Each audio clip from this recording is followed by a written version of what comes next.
Hi, I'm Carol Grier, and my book is called Choices, a Memoir.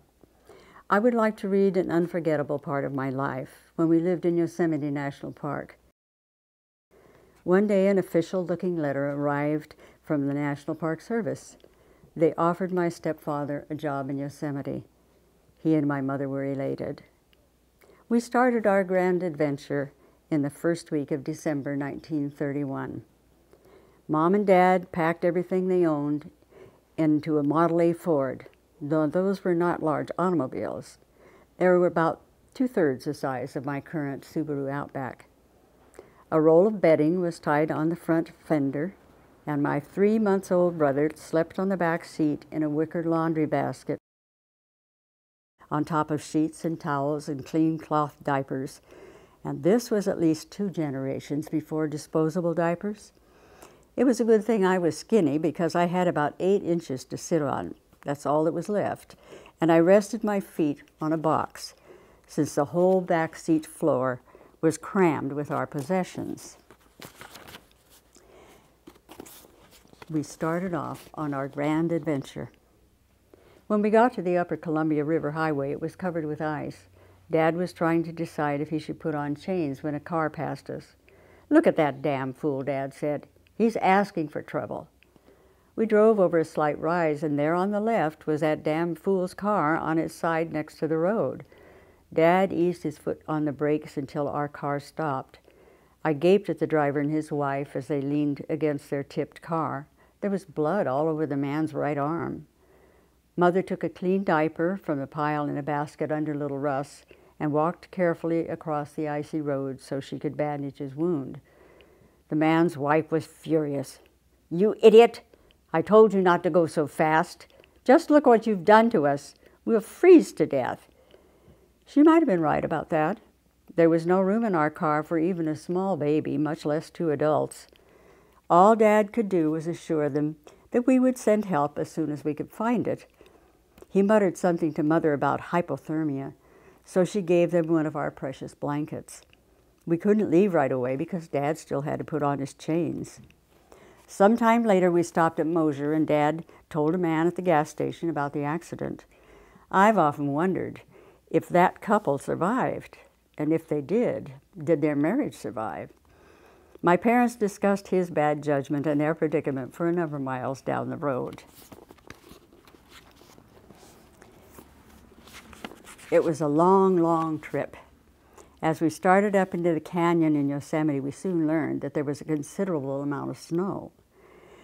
That must have been an unusual amount of snow in the valley because the years we lived there, it wasn't that deep again. We were assigned a house that had been empty for some time. It was in what they called the Old Village. When Dad opened the door and we walked in, the floor was covered with gooey mud. The pipes had frozen and broken. To make matters worse, somewhere along the way, we had lost the bedroll that had been tied to the front fender. I can still feel the damp, cold air in that house. Welcome to the land of milk and honey and sunshine. I imagine that Dad went back to the ranger station to report this. A plumber must have fixed the pipes, but Mother had the pleasure of cleaning up the muddy mess. I'm surprised she didn't burst into tears, but I realize now what a survivor she was. By the next morning, an ominous odor emanated from the house. When Dad opened the trap door to see what he could do about it, the odor got worse. He had disturbed a whole family of skunks. For some reason, known only to him, he put mothballs down there. I suppose he believed that the odor would repulse them and they would leave. They didn't. The smell simply got worse. Even the margarine tasted of skunk. The aroma of mothballs along with skunk fumes made breathing difficult. We all had headaches. Well, I don't know if little Russ had one, but the fumes couldn't have been good for him. I had to go to school my first day reeking of skunk. I didn't think about it then, but now I marvel at how polite the other students were. They didn't hold their noses or sit on the other side of the room or make fun of me during recess. I wonder if kids today would be that thoughtful. It was spring before I began to appreciate the beauty around me. I had been raised in the mountains of Idaho, But they were nothing like the awesome mountains in Yosemite. I first became aware of birdsong. It was a choir, with the chickadee-dee-dees carrying the melody, and the stellar jays the brass. Because the sky was narrowed by mountains, its blue was more intense, and the shapes of the clouds more intriguing. The resulting sunsets were not in the sky, but shone on the mountains, especially on El Capitan. At times, fantastic oranges and pinks and yellows lit up the whole face of the Captain, which would in turn be reflected in the Merced River as it meandered through the valley. In such a place, you know you are privileged to glimpse something beyond mortal life. Each season had a distinct aroma. Spring had the smell of fresh earth, of sweet azalea, and the tang of pine and cedar. New grass sprang up in the meadow along with purple lupin and yellow buttercups.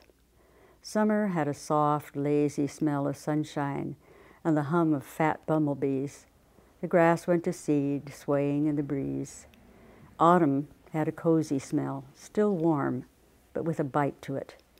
The wild dogwood leaves would turn a brilliant orange, their last hurrah before they fell. Winter had a crisp smell, a cold breath that filled your lungs and cleared your mind.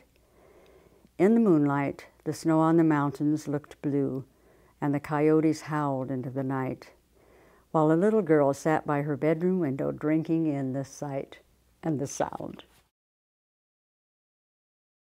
As you know, there's always a snake in paradise, and there was in this paradise as well. So you'll have to read the book in order to find out all about it. It's easy to find it. It's Choices, a Memoir by Carol Grier, and you can buy it on Amazon.com. Thank you.